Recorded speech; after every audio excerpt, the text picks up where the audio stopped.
President Trump blasted Fed Chair Jerome Powell in a Truth Social post early Thursday, calling the official a, quote, fool after the central bank left rates unchanged at its May meeting.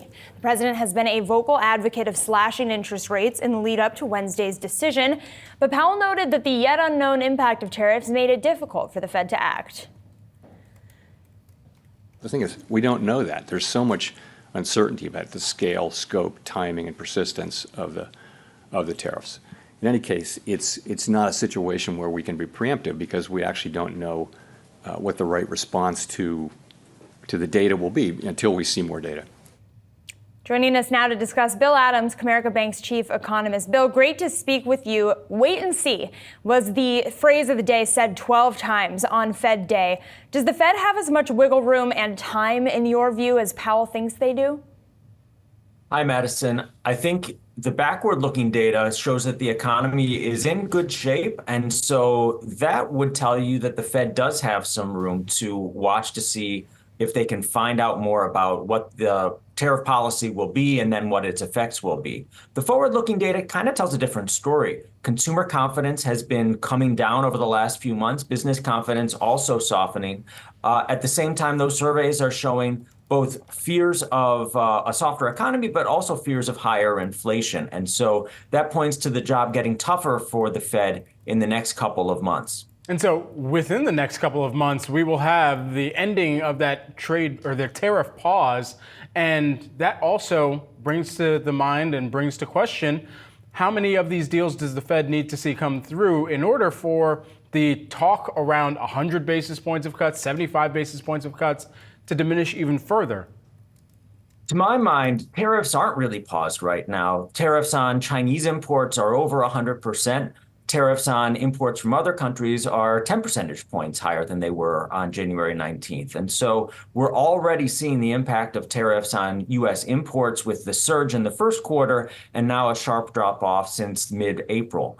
I think what is likely to happen going forward is that if tariffs stay at current levels, we'll start to see them passing through to consumer prices in late April and then in May and June.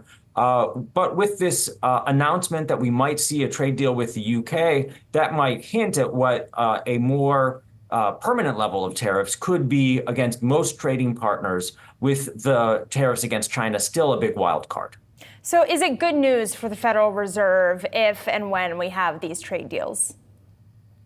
I think the Fed is trying to balance their dual mandate. They want to see the job market solid. They want to see inflation around 2%. They're not likely to get either wish this year.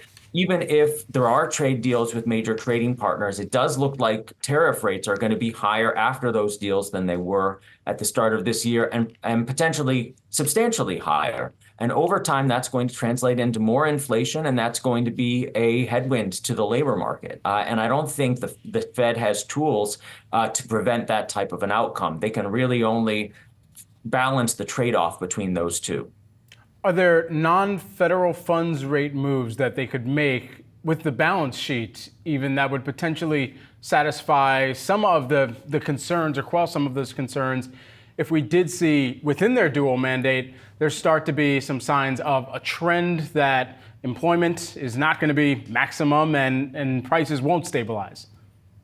For the Fed to start using the balance sheet rather than just cutting interest rates this year, I think we would have to be in a pretty bad spot. I don't think that's likely. It's a possibility, of course. You know, economists are notoriously bad at predicting severe economic crises, but I don't see a sign of that right now. It looks more like the economy has been softening and decelerating in the last few months and weeks rather than turning into something more adverse. So, no, I think it's unlikely that the Fed is going to come to the rescue with a shift out of balance sheet runoff, what they're doing right now, to a renewed expansion of the balance sheet. Any chance of the Fed hiking rates this year?